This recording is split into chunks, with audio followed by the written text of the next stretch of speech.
રહેતા પક્ષીઓને પીવાનું પાણી અને ચણ મળી રહે તે માટે કચ્છ બાગડ જૈન યુવા ગ્રુપ દ્વારા માટીના કુંડા અને ચણ સાથે રાહદારીઓ અને વાહન ચાલકોને ગરમીથી ઠંડક મેળવવા શેરડીના રસનું વિતરણ કરવામાં આવ્યું હતું।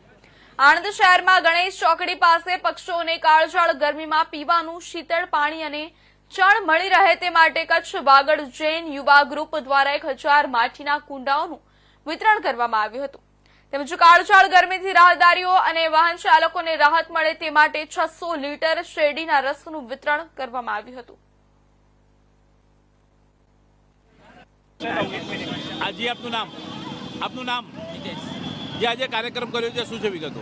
પ્રણામ, જય જીનેન્દ્ર। શ્રી કચ્છ વાગડ જૈન યુવા ગ્રુપ આણંદ દ્વારા અમારા યુવા ગ્રુપ દ્વારા દર વર્ષે 5000થી પણ વધારે કુંડાઓ પક્ષીઓ માટે નિઃશુલ્ક આપવામાં આવે છે તથા રાહદારીઓ માટે શેરડીનો રસ તથા છાશનું વિતરણ પણ કરવામાં આવે છે।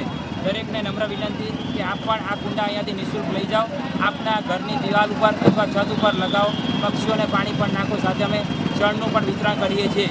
તે સાથે અમારું ગ્રુપ અવનવા સુખૃત કાર્યો કરતું રહે છે અને ગાયોને પણ ઘાસચારો, ફ્રૂટ, શાકભાજી, અન્ય વસ્તુઓનો પણ અમારો પ્રોગ્રામ હોય છે।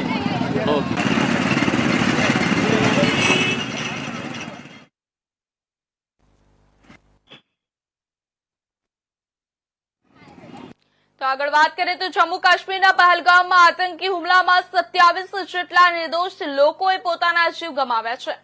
ત્યારે જેના સમગ્ર દેશભરમાં ઘેરા પ્રત્યાઘાતો જોવા મળી રહ્યા છે। ત્યારે બનાસકાંઠા જિલ્લામાં કેટલીક જગ્યાએ આતંકવાદીઓને ઝડપી ફાંસીની સજા આપવાની માંગ કરવામાં આવી રહી છે, તો કેટલીક જગ્યાએ આતંકવાદીઓના પૂતળા